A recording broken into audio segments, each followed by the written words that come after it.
speakers from Malta. We've got two speakers from the UK. So we hope to have a very international perspective. Um, so first of all, thank you all for joining. Just a little update about what the society is up to. So over the last week or so, we've hosted our AGM and we've re-elected our committee. The committee remains unchanged from last year. So in the coming weeks and months, we'll be hosting events where you'll probably be seeing more of the familiar faces. And we've also been working on a couple of projects lately. One regarding a project which aims to um, deliver food in a new manner. You'll be hearing more on that shortly. So keep eyes on our social media.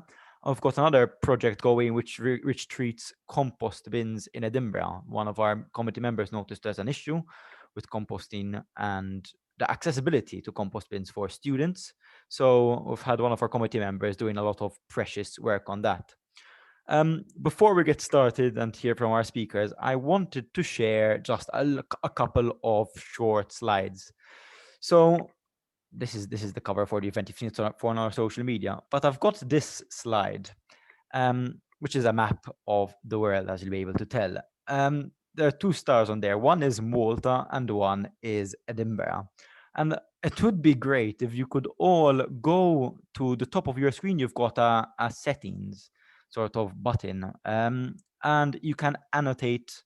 If you got a little drop down menu, you can annotate the slide. If you'd like to annotate that and add a symbol showing where you are in the world, that would be amazing. Sorry, I've had to cut off a little bits of the world because it couldn't fit in my screen, but hopefully it captures most of the people here.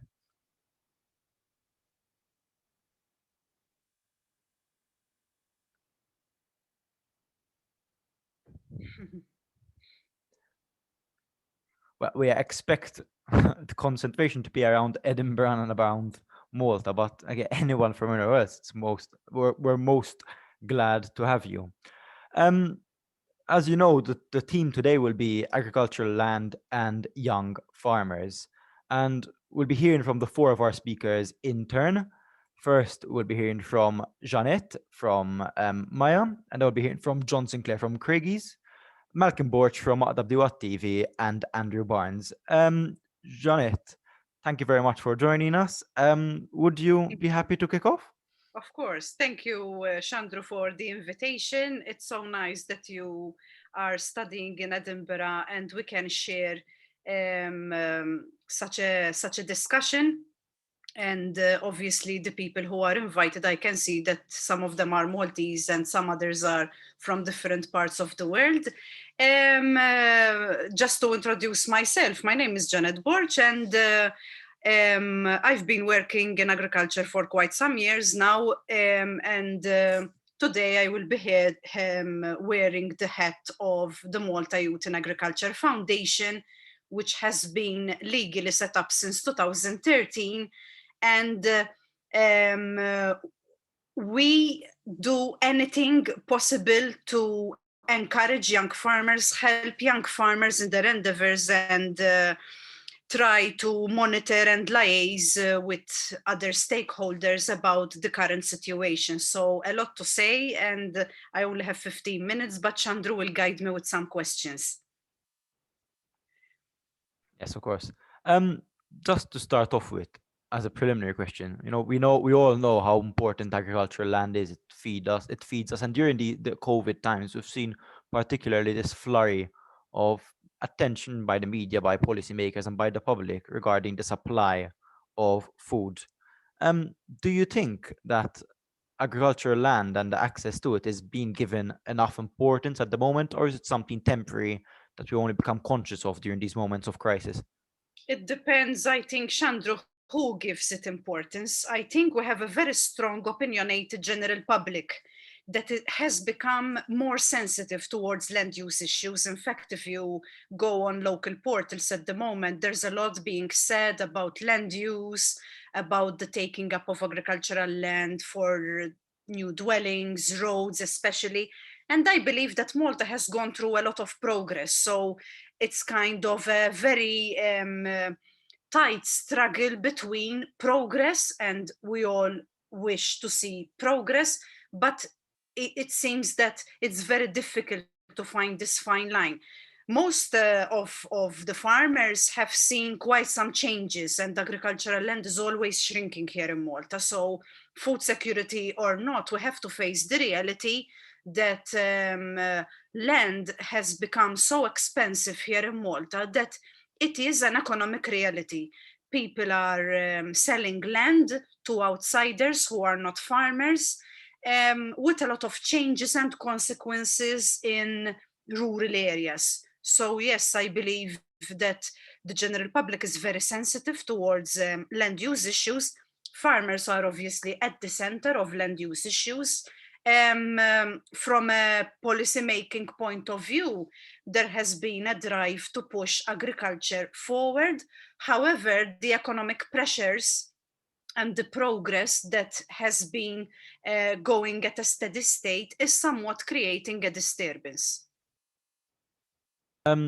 You mentioned many things in that couple of minutes, but if you had to sort of put your finger on it, what would you say is the primary challenge for Maltese agricultural land? What is the biggest threat that farmers are facing towards their land, that productive agricultural land is being faced with? Is it sort of issues regarding perhaps desertification or soil erosion or pollution, or is it something like land encroachment or repurposing of land? Definitely, the repurposing of land and urban sprawl are at the top of the list. Young farmers were and are still complaining that the access to land is very difficult here in Malta. Unless you are born in an agricultural family, it is difficult to gain access to fields. Nonetheless, we as a foundation are encouraging and pushing to have government-owned land leased to genuine young farmers and farmers, even older elder farmers, who really want to work the land. We have a lot of abandoned land, and that's quite a contrasting aspect. We have urban sprawl taking up the land, and we also have a lot of abandoned agricultural land, which is a pity because it's changing the landscape. The rubble walls are falling off, a lot of soil erosion. But the crux of it is to have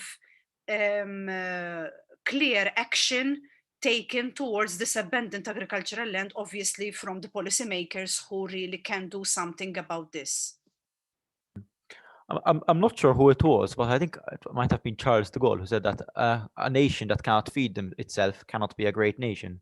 And we know Malta is a tiny place. For those who don't know, Malta is a very, very, very small island in the middle of the Mediterranean, just under Sicily. It's about, I think, 21 kilometers by 9 kilometers, so there's not a lot of area to begin with. And we see in many places sort of this issue of where food is being grown. Can we keep importing food? Do you feel that in Malta, we know we have an issue of little participation by young individuals in agriculture, and the median age of those involved in agriculture is only increasing? And we see these problems regarding land encroachment. We see in the long term other challenges relating to climate change. Do you think that in Malta of tomorrow and other places similar to Malta, there is a place for agriculture, or is agriculture going to be displaced to somewhere else where production is easier, where prices are cheaper, and where land is more readily available? Um, Statistics are there obviously to guide us, and as you mentioned, the aging farming population is something we are facing here in Malta, but not only in Europe. There's a whole trend covering basically not all the countries, but many countries that are facing an aging farming population. In Malta, we have around 1,000 registered young farmers, but what we don't see is that there are many, many others. I cannot say a number because I'm still working this out. Of many young farmers who are there but are invisible for statistical purposes. And that kind gives a very complex perspective that statistically and what's on paper shows that we do have less young farmers participating in agriculture. But on the other hand, there has been very important information by Eurostat declaring that more than 4-1, a ratio of 4:1 of unremunerated employment. So we have a lot of young farmers and farmers like women and the children within farms, even grown-up children, who are working on farms, and we call them ghosts. They're not registered in the local authority to be shown on statistics. And so this is creating a bit of an imbalance. I believe that we have much more than 1,000. Then coming to the second part of your question, whether agriculture is intended to stay or not, we believe that many young farmers are very pro to diversify and continue struggling.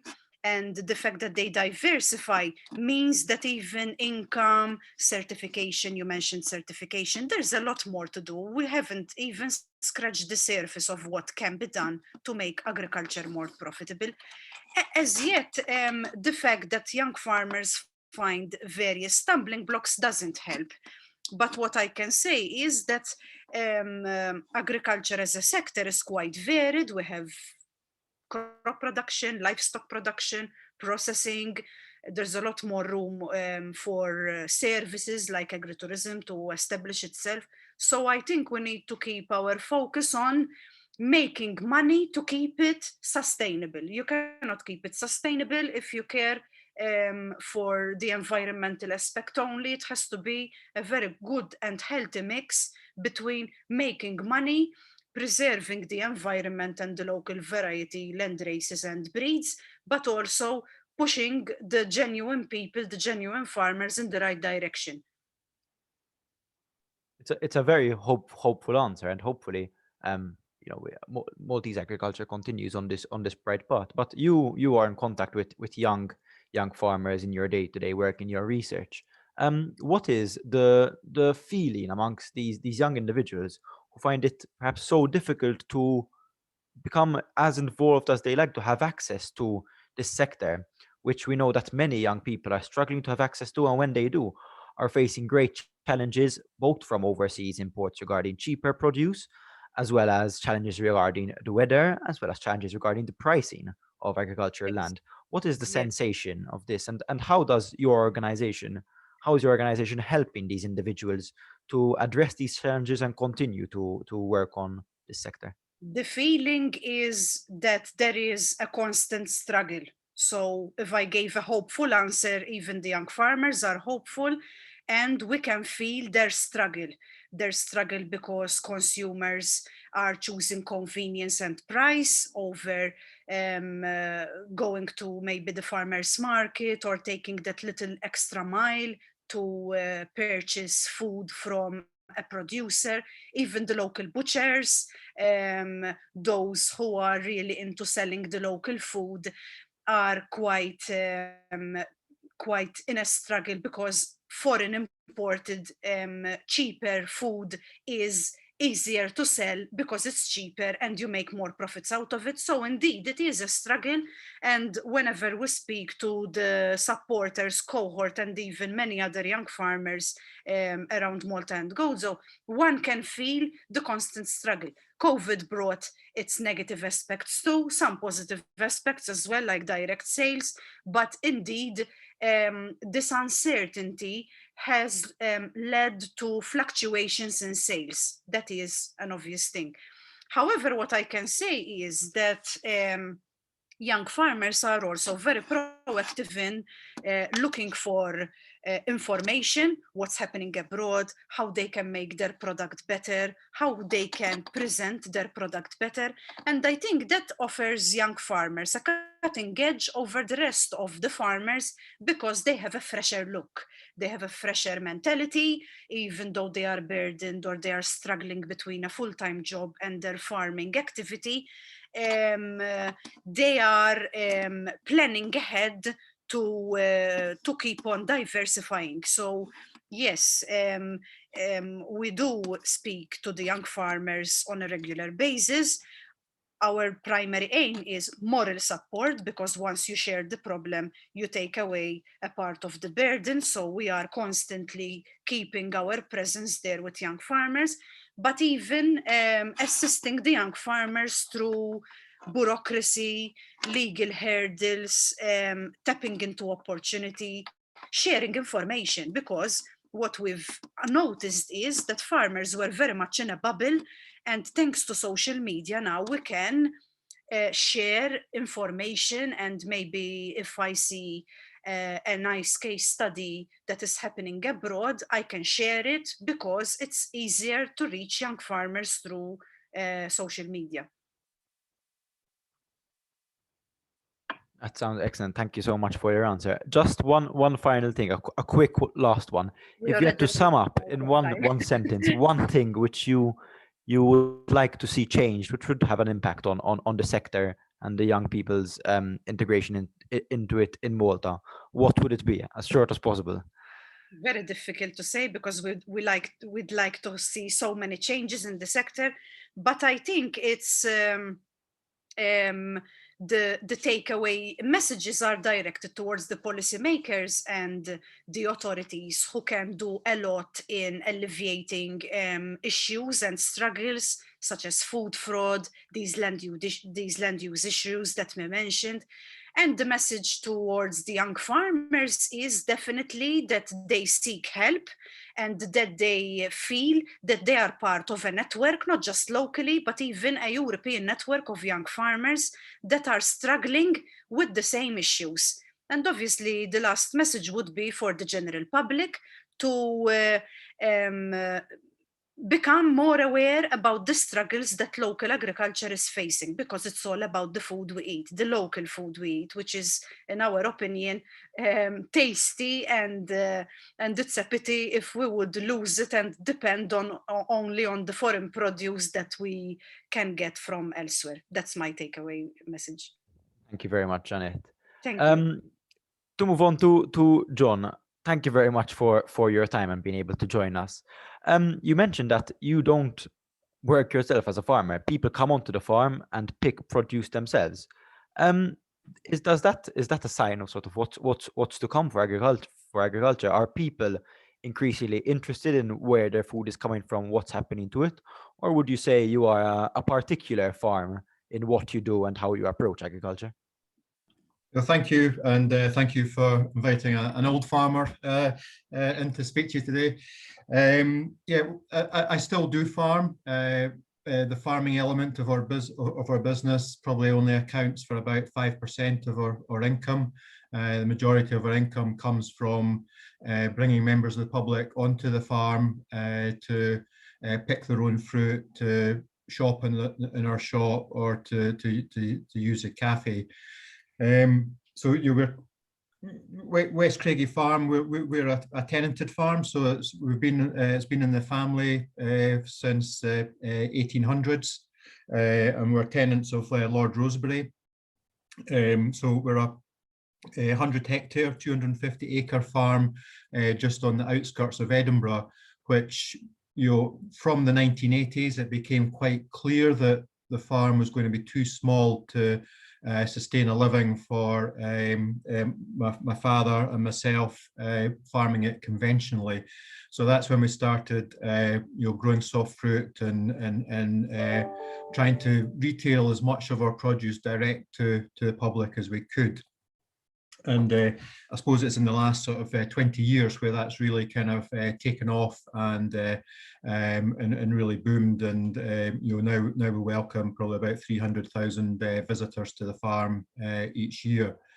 But I think one of the biggest problems that farming probably across the world, but especially in Scotland, faces is that the public have become disconnected from food production.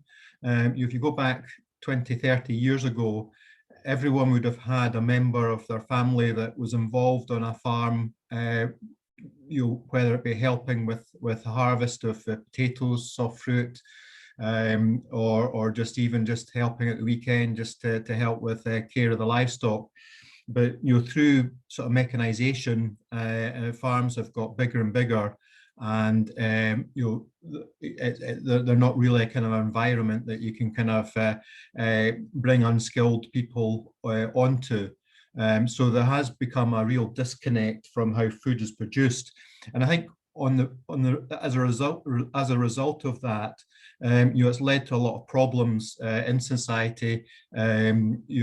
Obesity, I would say, is probably the biggest one. Because people don't really understand what it is they're putting in their mouths. They've come disconnected on how to actually turn raw ingredients into food products. So they're buying convenience foods. So they've no idea how much salt or other things that they're consuming. So I think that disconnect from farm production has been a real problem for farmers. So I suppose at Craigie's, what we're trying to do is we're trying to reconnect our customers with how food's produced. So we'll only sell strawberries when Scottish strawberries are in season and for sale. It's extremely interesting. Would you? This is something you couldn't extrapolate for everyone else, but again, in your experience, would you say that needs to come before ensuring easier access to land for young farmers? Because again, in Scotland, we see a similar issue that to what Jeanette was talking about. That it's difficult for the young individuals who have no family history in farming, who do not inherit or acquire land through other means, and have to buy into the land, buy into the machinery. Would you say that has to become before the awareness, or the first step towards having a modern agriculture and tomorrow's world involves drawing people in as you do on your farm? I suppose there's a kind of balance there. It's if governments are driving for the population is demanding cheap food, it's getting that balance where we can produce some food on a large scale cheaply and efficiently without damaging the environment, and making best use of the land that we have. But then I suppose on the other side of that, it makes it harder and harder for young people to get into the sector. And I suppose historically, certainly in the UK, the average age of farmers is very high, and I suppose that in my own situation, I was very fortunate. My father, made it quite clear to me when I left college that if I wanted to come back to the farm, at the age of 30, he would hand the checkbook over to me, and he'd have been age 60 at the time, and he'd have stepped back. And I think life is very much it's like a graph that's got two plots on it. When you're young, you've got lots and lots of enthusiasm, and as you get older, that enthusiasm falls. But you start off with very little knowledge, and as you get older, that knowledge rises. So it's trying to find that sweet spot in the middle where you've got the experience and the knowledge, that you've got an enthusiasm to drive a business forward. So I suppose I've been very lucky in that respect, and I've certainly told my two kids that look, I've got 8 years now until I'm 60. I still got a bit of enthusiasm, but when I get to the age of 60, I want to be on the golf course. And if they want to take over the reins at that point, then they can do. And I don't know whether there needs to be something in legislation that makes it a lot more attractive for farmers to hand over to the next generation at a certain age, because still far too many of my friends where their fathers are into their 80s and they're still writing the checks, and the grandson is the grandkids are coming up to an age where they could be starting to get more involved in the farm. This time about a year ago, I think the UK had the issue regarding the foreign workers coming to pick particularly soft fruit, and there was a lot of media coverage on that and debate and about what's going on. And we saw also that quite a few young people as well got temporarily were involved in this process, but a lot ended up. I think there was some figure that a good 60% stopped working on farms within their first week. Would you say that experience in recent memory has impacted the public view and has impacted sort of the people who are coming to your farm and reconnecting with where their food is coming from? Or is that something sort of that came and went, it's already past us? Yeah, I mean, again, we're sort of slightly different. So, we had a very good summer last year because our customers weren't able to go on holiday or travel as freely as they would normally do. We were quite lucky that picking fruit and veg out in the fields was, an activity that we could carry out safely during COVID. So, we benefited from that. But I know that a lot of the bigger fruit farms and bigger veg farms that do rely on Eastern European seasonal labour coming in to help them harvest their crops, really struggled to harvest their crops. And when they tried to source local labour, that kind of had very sort of variable results. And I suppose you kind of forget really that UK students will probably travel off to Australia or to New Zealand and help farmers with their harvest or with their production as a holiday. And that attraction is not really as big if they're staying in their own country helping the farmer down the road. It's more attractive to go off traveling. So it is a real problem, and I think this year, now that we're left Europe, there's more restrictions in place. So I think it's just going to get harder and harder sourcing labour to help with the harvesting and the growing of crops. As a final question, would you say that recently, we've seen a lot of debate about the role of soil, particularly in helping to address climate change and absorbing carbon and retaining water and through carbon capture of those sort of processes? Do you think that sort of debate is helping to stimulate interest in agriculture land, in reconnecting with the field, recollecting with where our food grows? Or again, do you feel that it's something that will continue to grow? Or what role do you see this sort of connection directly of people and consciousness of the role of agriculture in the years to come? I think it's massively important that there is a connection, and that our consumer, our customer, understands the production methods, and understands the reasons why we do certain things, and understands what's involved in producing food.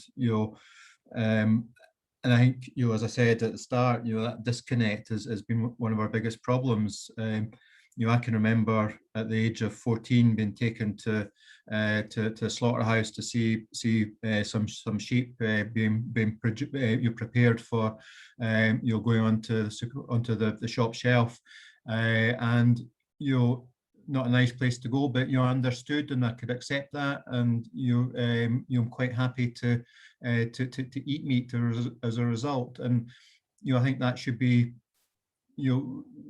I think you need to know how your food's produced, and you have that trust in the person that's produced it, that it's been done in the right way. So I think anything to encourage more debate and more knowledge in that side of things is to be encouraged.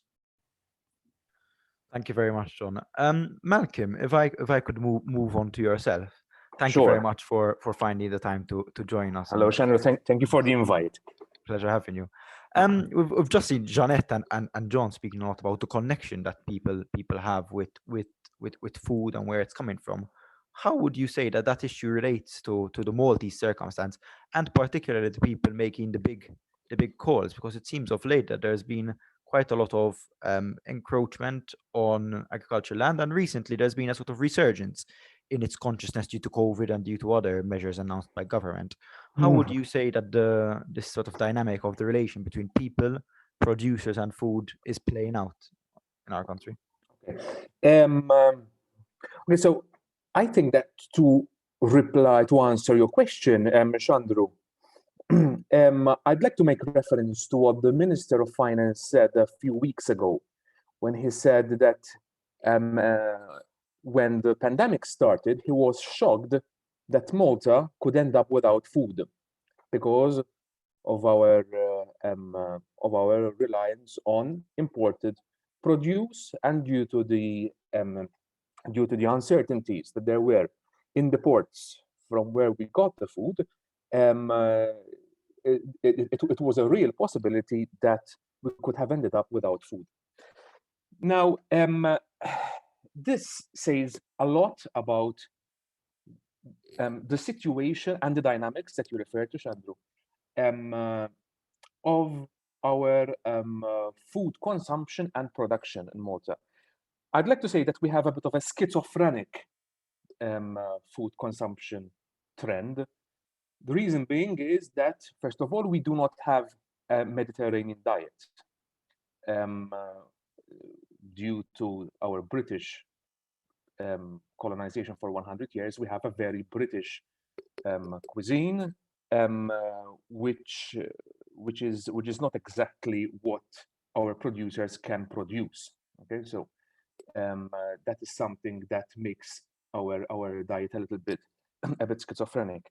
But apart from that, I think that we always considered food to be, or our relationship with food was always very functional.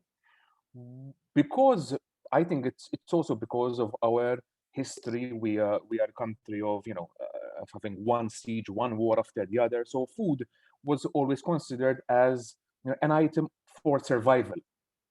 So we always tend to think that if we have enough food on our supermarket shelves, then we should be all right. We do not delve much deeper beyond that. And I think that that has caused a huge chasm between between what we eat and what we can produce. Because we are comfortable with going to the supermarkets and buying what we need in terms of food, we think that everything is all right, and so we have this huge attachment between the agricultural world and what we're eating, and that has a ripple effects related to the land, as Jeanette mentioned, related to the importance that we give to our agricultural sector and all that. Unlike many countries, especially Mediterranean countries, like I mentioned, Italy, France, Spain, where they let their gastronomy, they let their food products be the pride of the nation, and then the agricultural sector kind of rides the wave, because there is this huge importance given to the regional products, to making sure that they eat local and all that. So that's a wave that's created by the gastronomy of the country, and the agricultural sector then rides the wave. And so the agricultural sector is there, although obviously they have their own problems. They are probably much stronger than the one that we have in Malta.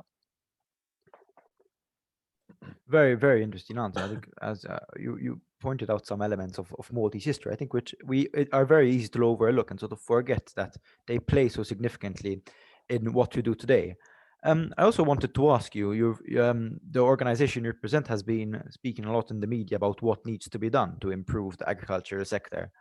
I wanted to ask you not what the people in charge, the politicians and policymakers can do, but what can sort of the common people, that's the population do, and especially young people do, to increase the awareness about these issues that you're speaking about, the importance of eating seasonally and the impact that our dietary choices have on our health. We know that Malta has some of the highest obesity rates in the world, especially amongst children. What are the Maltese people not doing enough of that is leading to this, and what can us young people and Maltese citizens and global citizens in general do more of? I think that that the key here, I think, is education, and I think if we get involved more and be more interested in where our food is coming from, because ironically, we become interested in where our food is coming from when we start suffering from a disease, when we become allergic to something. Then we start reading the labels, we start seeing where our food comes from, and that's ironic, because I mean, I don't think we have to reach such a stage before we realize that something that we put in our body three to four times a day is important for our health, is important for our well-being. So I think that if we engage with the story behind our food, if we engage behind the story behind our food, I think that we would be in a much better place to make the right decisions, and also to be more involved in our food supply chain.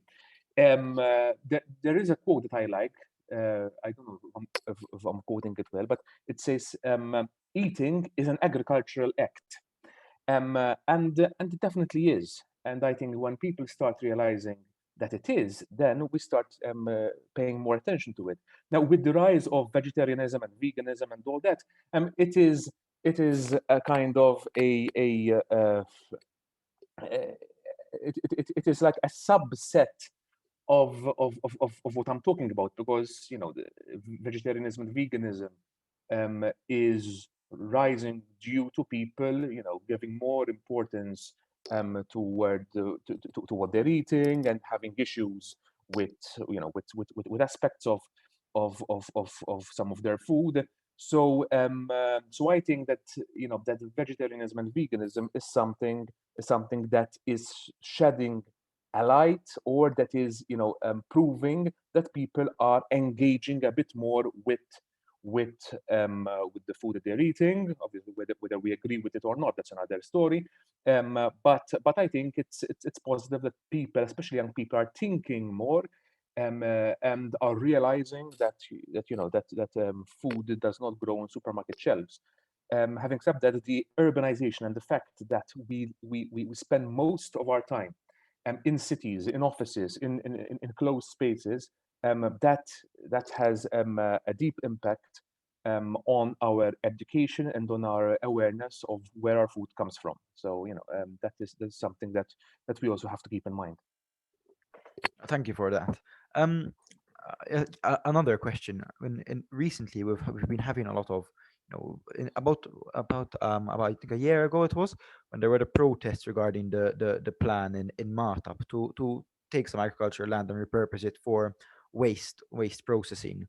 And we saw farmers protesting, and there were very few young faces amongst them. There were some, but again, undoubtedly, and the statistics show this, that the median age is very high.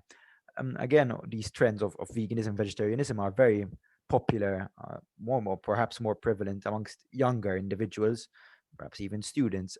How do you see this interplay of young people and young farmers, or the lack of, playing into this future dynamic of the food we eat, the food choices we make, and where the food is coming from? What can young farmers do to build a stronger relationship between themselves and the eater, the consumer? And what can policymakers do better to facilitate this bridge being built? Shadru, I always like to distinguish between a young farmer who is a son or a daughter of an existing farmer, and then you, young farmer. Okay, they are two completely different sets of people with different mindsets and different priorities. I think that a young farmer that is already in the sector, as Jeanette said, they are they usually, generally take up what they learned from their parents and their grandparents, and try somewhat to make it a little bit more modern. They try perhaps to market it a bit better, etc. With the new young farmers, I think that the mindset is completely different. An outsider to the agricultural sector can bring very fresh ideas and very new ideas to the sector. And I think that we have to really incentivize not just the young farmers, the sons and daughters of present farmers, to continue farming, but to have new young farmers entering the sector. So that's very important. So what can the young farmers do? I think that the key word here, not only for young farmers, but especially for young farmers, is storytelling. Okay, storytelling is becoming very important in our food supply chain, because the people want to hear the stories behind the food they eat, and it is up to us. Let's say it is up to the farmers. It's up to the young farmers to tell the story behind the food that they're producing. People and consumers want to hear it. There is a huge demand for it, and if we don't provide it for them, we create a vacuum that can be filled up by fake news, by scaremongering. Okay, so I think that it is very important for young farmers to engage with the consumers through storytelling. And I guess by storytelling, I mean it's not fairy tales. Okay, so just it's a Facebook page, a good marketing, giving information on the production methods, on where their passion for farming comes from. So people want to hear stories, and I think that we lack that a lot over here in Malta, and we have a lot of stories to tell. Okay, farmers have a lot of stories to tell, and I think that is something that also policymakers can also incentivize. We can transfer, and we can give the skills to the farmers to do that, because they don't necessarily have those skills. Okay, I think that is one paramount thing that we must really consider nowadays in the era of information that we're living in. Thank you so much, Malcolm. I'll come back to everything. Hopefully, if the audience has any questions, please do pop them in the chat. If you've got them directed towards any of the speakers, whether it be Malcolm, Jeanette, John, or Andrew, who are yet to hear from, please do so. But again, I've got a couple of questions also myself to link the ideas what's been said. We'll get back to that in the end if we have time. To move on to Professor Barnes, thank you very much for joining us. We've heard a lot about stories from Malcolm, and one of the stories we've probably heard a bit too much of lately is the big B, Brexit. How is that going to be changing the landscapes, the agricultural land in the UK? Is it going to remain fairly the same, or are we expecting to see big radical changes in what it looks like and the people involved in it? Hi there. Thanks for inviting me to this interesting talk. In terms of the B word, yeah, we would expect some change. I would say that we're moving away from a common agricultural policy to a payment for public goods agenda. In Scotland, I have to say, in Scotland, it's a different administration, which also looks at public goods, but also looks at productivity as well. And its main focus is really carbon and reducing carbon from agriculture. So one would see quite a big landscape change in terms of the ambitions. So what's happening at the minute, though, is that the schemes, given that, I suppose my history is I'm an agricultural economist, and I have 20 years looking at the common agricultural policy and seeing how the common agricultural policies developed and tried to bring in more environment. But now the opportunity for the UK is to start again and think about it. What does the public want, and how can the public engage more with agriculture as well?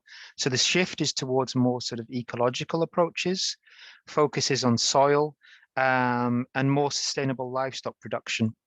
And within that, one of the big wins in terms of carbon is trees. So we are looking at promotion of farmers to uptake more woodland. And within that, you can have woodland grazing. Now, agroforestry is a huge topic within farming, certainly because of barriers to adoption of trees within their farming landscape. If you're a tenanted farmer and in short-term tenancy, it's very difficult to get trees on that farm. Similarly with trees, it's a long-term payoff. It's a completely different crop. So what we're finding with farmers, it matches some of the previous conversation about maybe farmers, traditional conventional farmers, being locked into doing what their family have always done, is that it's such an alien crop to them. It doesn't seem like farming. And within that, I could point to some maybe more Scandinavian systems where you have much more integration between forestry and farming as well. So one could see a real push towards more tree planting, more farm woodland, and there's a lot of farm woodland schemes. And in England, for example, on that tenancy issue and land management contracts, they are looking to see whether they can set up more contracts between landlords and tenants to try to encourage more uptake of woodland. But you do have a very sort of strong behavioral barrier to taking woodland onto the farm. Another aspect as well within carbon and our management system is peatlands. And management of peat as well is going to be quite significant given the amount of carbon that's locked in there. So maybe not so much in Scotland, but in England, there's lots of talk of re-wetting land, to bring in more water within the land to help to lock some of that, those sorts of carbon benefits from it as well. So there will be landscape changes. It depends how much farmers come along. The agricultural support system will change completely. By 2027, the money that the legacy payments, I suppose they're getting for EU goals, will have gone. And the whole ambition is to pay for public goods for the results, basically. So we will see a change in the structure, and farmers may opt out of that if they so wish, away from subsidy and become commercialized. And of course, that brings in issues around who we trade with, what standards we want to trade to, what technologies do we accept or not accept within our production systems as well. So I would predict quite a change in some sectors. In some sectors, I think there'll be quite little change. They'll just because they're doing quite good work on ecology as well as productivity as well. But those are the systems supported by agricultural subsidies at the minute, and would require those subsidies, but just for producing more public goods, I would say. Thank you very much for that. Speaking of money and subsidy matters, we've heard from 2 or 3 of the speakers who said that money and access to this land for new farmers is such a big issue. Again, in places like Malta, as Janet mentioned, many farmers who want to take on agricultural land are being outpriced because of land being used for other resources, even though it is productive agricultural land with healthy soils which can yield fruit and vegetables and be used productively. What can be done by policymakers, by the public, to make sure that land which is productive is kept productive and protected and made accessible, particularly to young farmers, or what's already been going on that perhaps is not in the limelight but is doing valuable work and giving access to these young farmers? Yeah, thank you. Yeah, I was very interested in what Jeanette said about the Maltese situation. In Scotland, what we have is we have a sort of young farmers scheme, and we have a new entrance scheme supported by the government. We even have what's called a land matching service. So it's almost like a dating service for people who want to become farmers, basically, to match up. I would also point to the fact that we have different management structures emerging as well. You have sort of joint venture type farming in which perhaps farmers who may want to retire might want to rent out some of the land or work with a younger farmer to help to farm that land as well. So there are those entries, but I mean, the new entrants farming scheme is really support for giving people who want to get into the industry more confidence and more skills and more connectivity within the agricultural industry. So I think what we've heard today is this lack of connectivity with agriculture that's going on. That's just as true in Scotland as it is in Malta. So giving farmers that confidence as well. So we do have these schemes, and I can see those schemes increasing. We also have we used to have, if my memory serves me right, farmer retiral schemes as well, sort of support for farmers older farmers to get out of agriculture as well. So that should free up some land. But remember that the number of farms across Europe is declining. So farms are becoming bigger and more intensive anyway. I would say in Scotland, there's a big debate about who owns the land as well.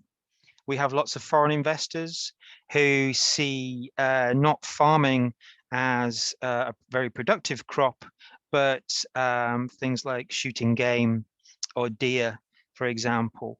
So, you know, we hear about rewilding, for example, in Scotland, which also has a sort of economic purpose in that it brings about more creatures that people could shoot as well, cynically. So, you know, in terms of that, there's that sort of level of pressure. And I don't see in a post-Brexit scenario that pressure will go away. So there is a lot more focus, I think. There's a Scottish Land Commission that are actually mapping every parcel of land within Scotland to see who actually owns it. And it's been so complex that it's going to take about another 5 years to actually do that, because, you know, it is a question. I don't know how it is in Malta. I suppose Malta's smaller, but you know, just actually unpacking every parcel of land and seeing who actually owns it. And there is a map, and I could give you the link later on, where you click onto it and it's someone in Holland, it's someone in Saudi Arabia, it's someone, it's very revealing in terms of that land and competition for land. It's extremely interesting, this issue of land use. Thank you for that. We've got a question in the chat, which is particularly directed to Malta. I'd like to broaden it up generally. Richard is asking, I was wondering if there were any RECO rings in Malta. Now, I was not aware what a RECO ring was, but apparently it's this distribution model in which middlemen are taken out of the system. Now, I know Malcolm has been doing a lot of work regarding that and the Maltese system on distribution. Malcolm, would you like to sort of just walk us through very, very briefly the present structure and what something like a RECO model would look like and what effects that would have? Then if I could come on to John and discuss your experience with that, it would be great. My God, where do I start? Basically, and very, very briefly, in Malta, we have a very archaic, I would say, an auction house. Okay, so generally farmers go to this auction house, they basically give their produce to these auctioneers, okay, who auction the produce of the farmers to greengrocers and supermarkets and all that. The problem is that it's a non-transparent system. There is no traceability, and the auctioneer can sell the produce of the farmer one price and then give the farmer another price. Okay, so because there's no transparency and no traceability in the system. Or the auctioneer can say to the farmer that he threw away all his produce when he in fact sold it, sold the produce. So it's a very archaic, it's a very non-transparent system. Most farmers, the absolute majority of farmers, use this system, and they use the system because they do not have the time, they do not have, could be the skills, they do not have the network to sell directly to other businesses, to the supermarkets and whatever. So they use this place of convergence, so to speak, okay, where all the farmers go to and all the all the supermarkets and all the green growers go to buy. And you know, this has been a weak point in the local food supply chain for a very, very long time now. Thankfully, the government is reforming the system. Well, I did not know what a RICO system was either. I checked the website. Yes, it's becoming more popular worldwide. This type of system. Unfortunately, it's quite rare to have farmers in Malta use such a system. Some Facebook pages have been created by some farmers and some young farmers to directly sell their produce, but again, they're very few and far between, and so I don't think that it's quite significant. I think there is scope for it. I think there is scope for it, but I think it's for a particular set of farmers. I don't think that, you know, the average farmer will be interested in something like this. Thank you very much, Malcolm. John, could I ask you, even though your system might not be exactly identical to this RICO model, you're very close to the people who do end up eating the food. What sort of benefits do you see sort of tangibly in that, and what is the feedback you receive, and how do you think sort of something like that might benefit being operated on a larger scale? Yeah, I mean, yeah, we are very lucky, and I suppose in our situation, we're not really in the business of selling food. We are more in the business of selling the experience, and the actual produce is almost a byproduct of that day's experience in the countryside. You know, which is quite a sad thing to kind of admit to. Yes, I hadn't heard of RICO, but I've just had a quick glance at it there. So fortunately, Malcolm had to go first there, so I had a quick look through it.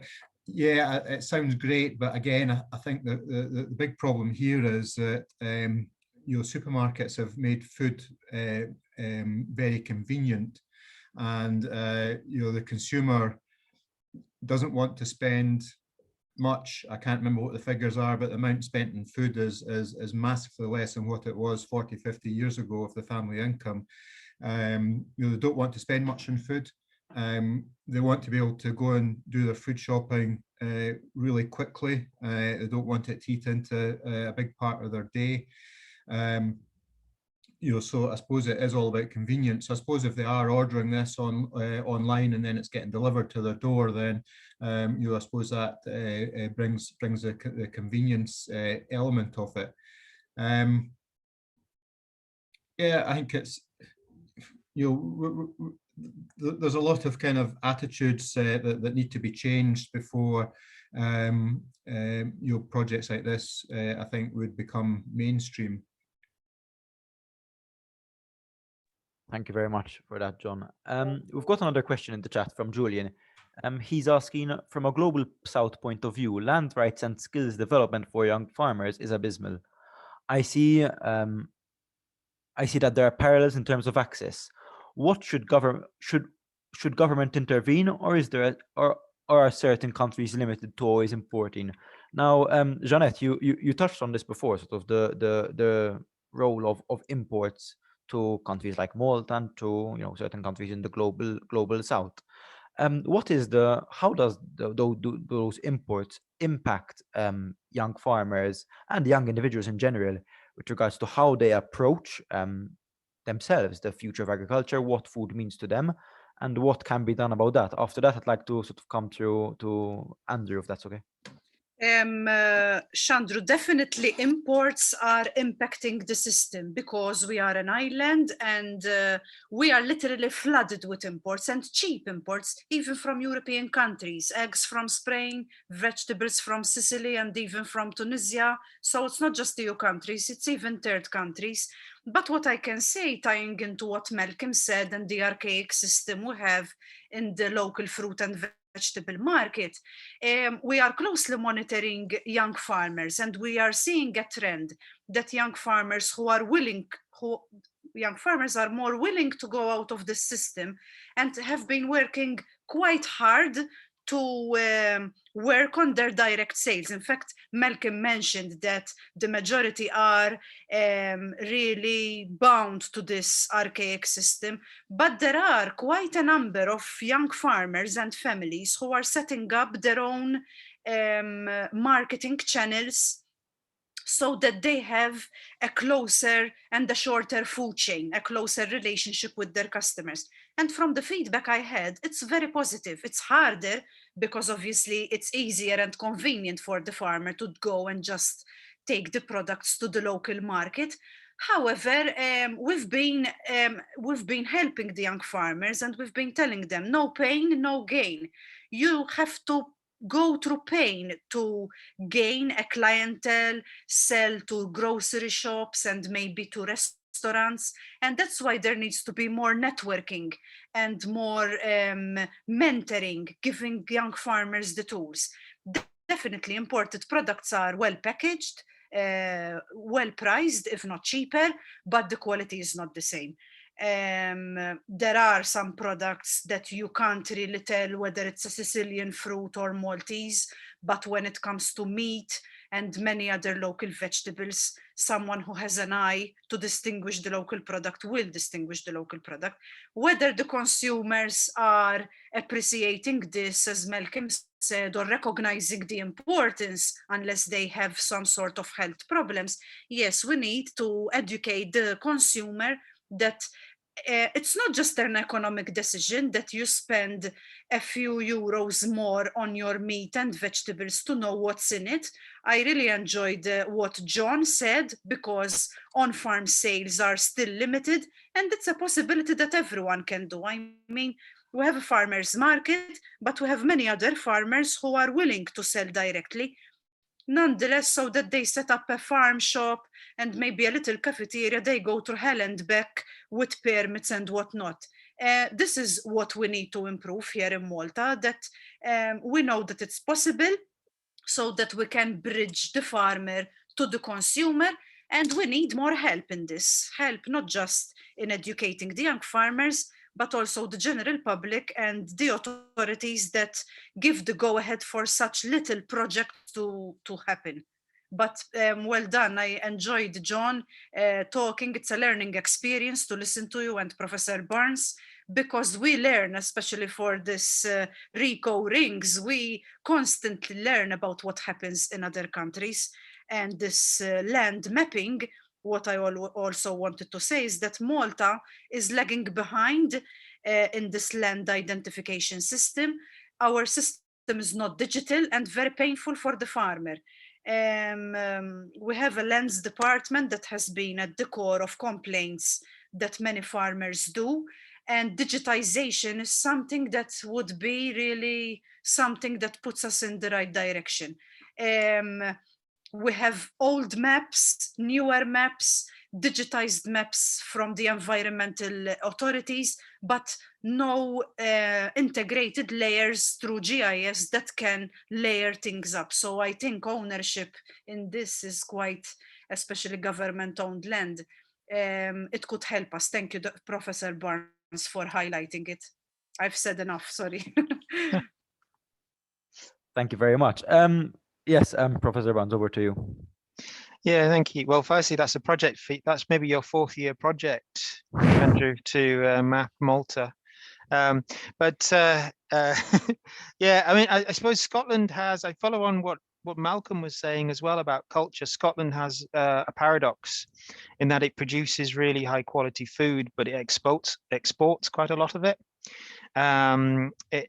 So in terms of creating those chains, we are, as John said, sort of addicted to low food prices. So it's very difficult to change consumers, but you do see efforts to connect farmers with producers as well. And even within Scottish government funding, there is ambitions to promote more of that closer chains. And in the EU as well, the EU's new Common Agricultural Policy, which it's negotiating currently, talks about farmers within the value chain So developing these sort of value chains will hopefully be supported as well within the EU as well. So there are opportunities there. It requires, as Janet says, marketing expertise, and part of the new entrance scheme does give you some of those skills as well and training. So it requires that. It requires confidence.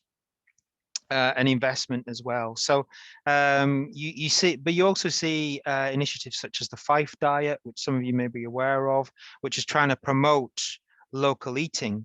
And within that, that's basically saying that you have to eat within a various part of Scotland what it produces. So that sort of embeds a culture, and it's a culture that we've lost, just as Malcolm was saying, really, and it's trying to bring it back. And there's lots of people on side for that, but it will take quite a large behavioural change to fight the retailers, I suppose, to get more of that into scale it up effectively.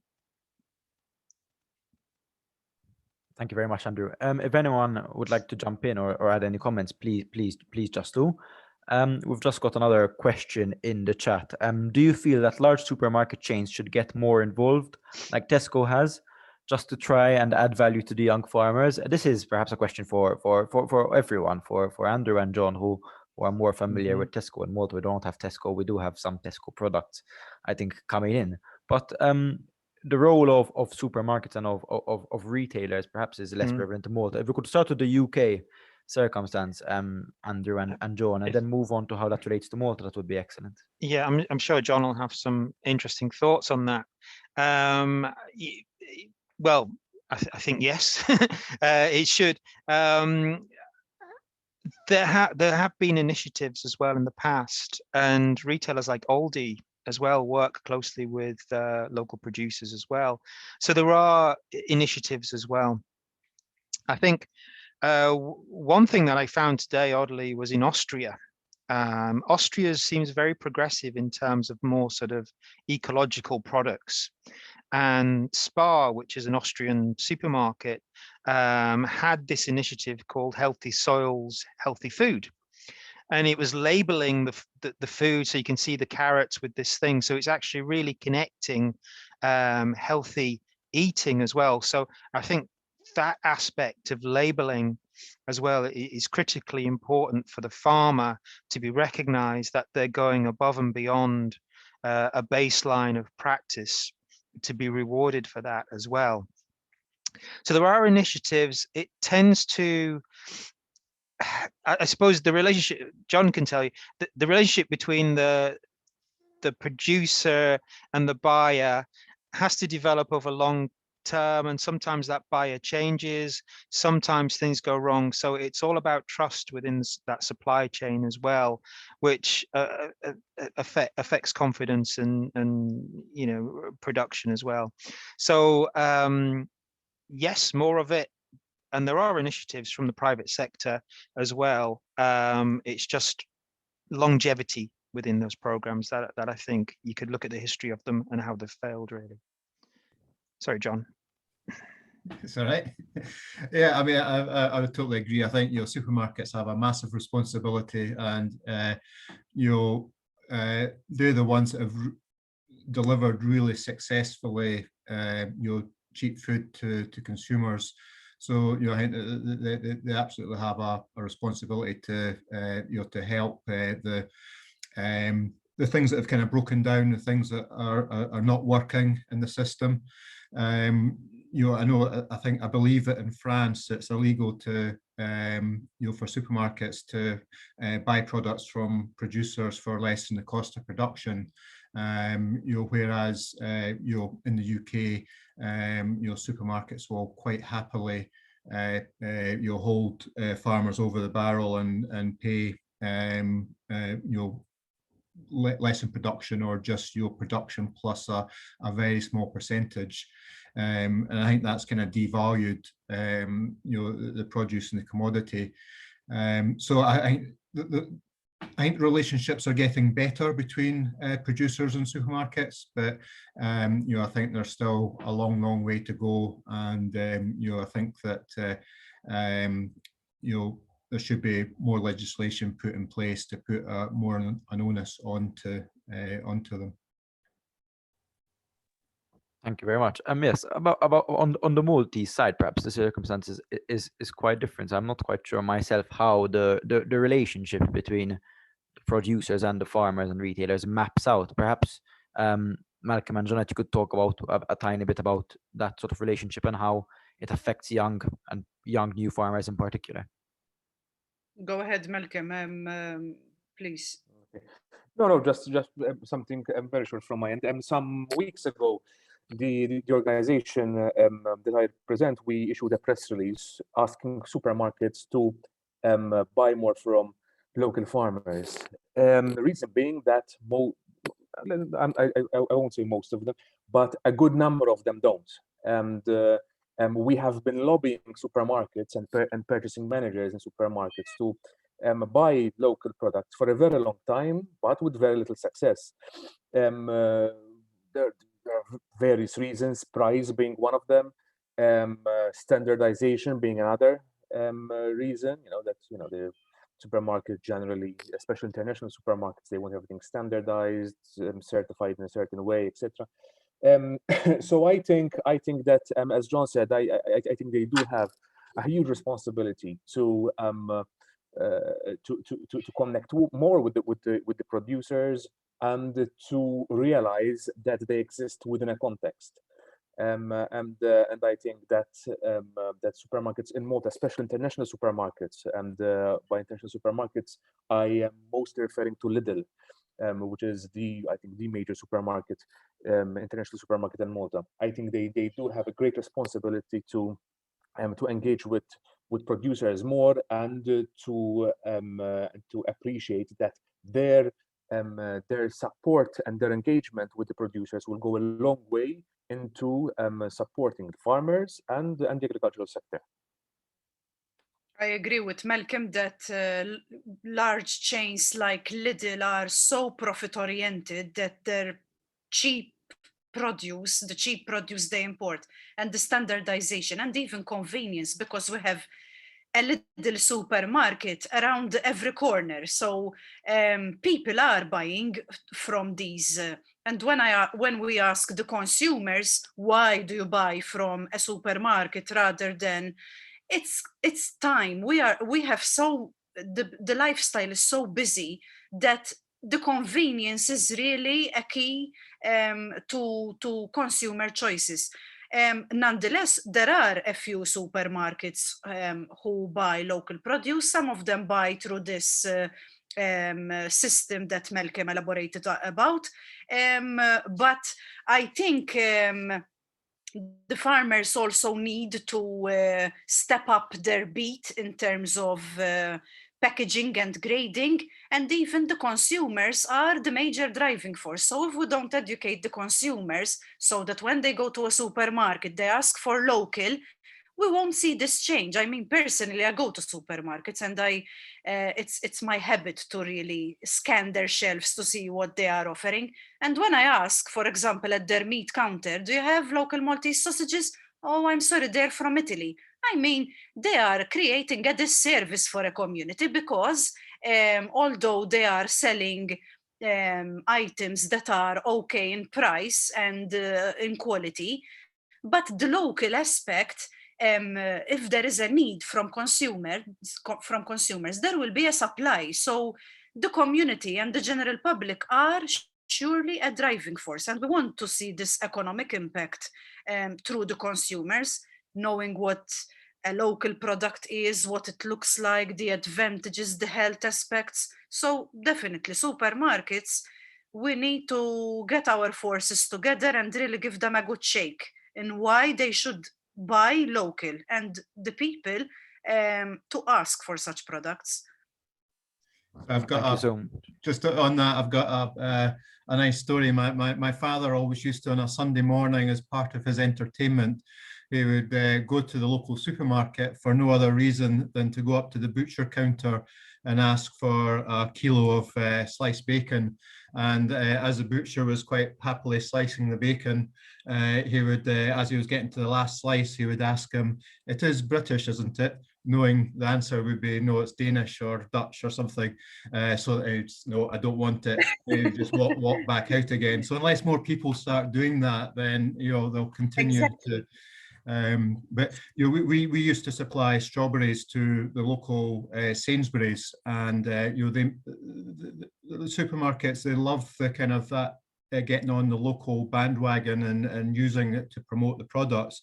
But the hard facts were that we had to deliver these strawberries to Glasgow, which is the other side of Scotland, into their big depot, and then they would get trucked back past us into the supermarket shelves. So it's very hard for the supermarkets to bring these niche products in to their their really slick distribution system, and that's how they make so much money, because they've got their distribution down to a fine art. So it's difficult to get these local products into it. Thank you so much for that. It's 5:20. Just start rounding things off. Just a final comment from everyone, from the four of yourselves.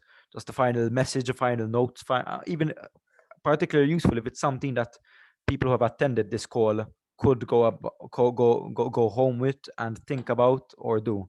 I would like to start alphabetical order with Andrew. Sorry to put you on the spot. Well, my message is don't despair.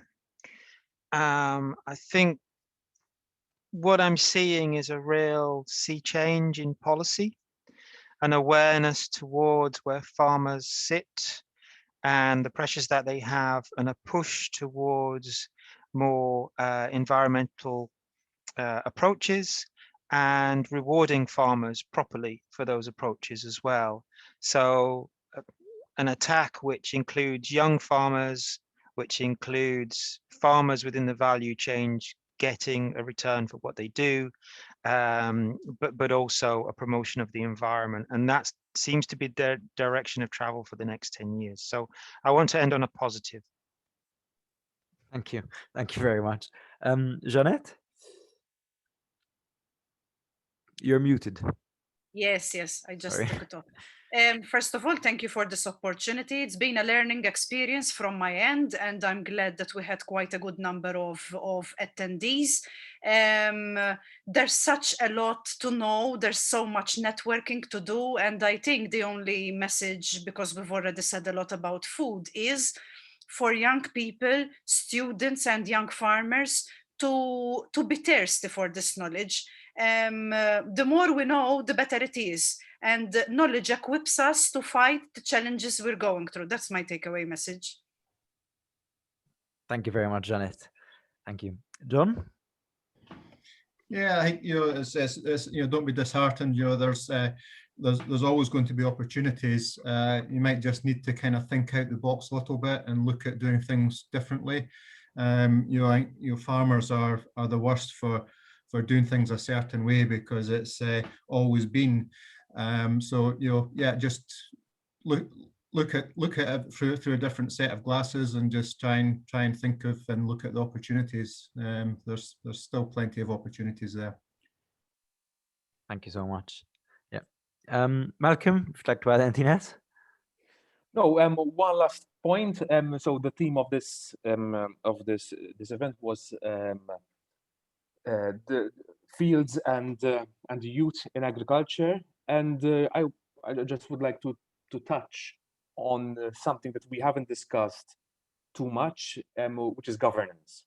I think we need to govern our agricultural land better to make it available to who wants to produce our food.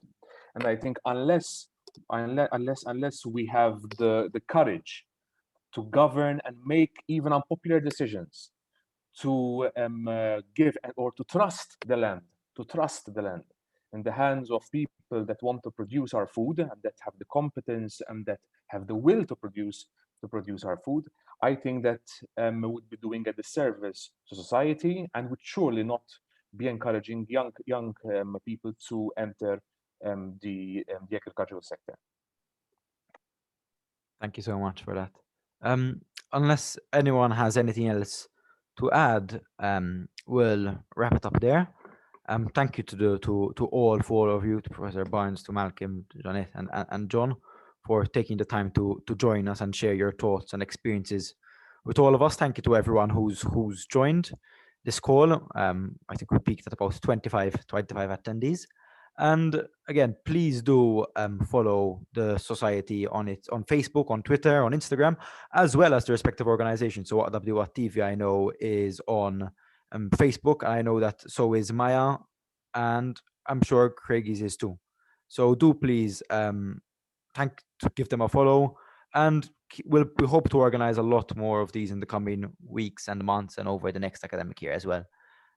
So thank you to all of you. Have a good afternoon and have a good weekend when it comes then.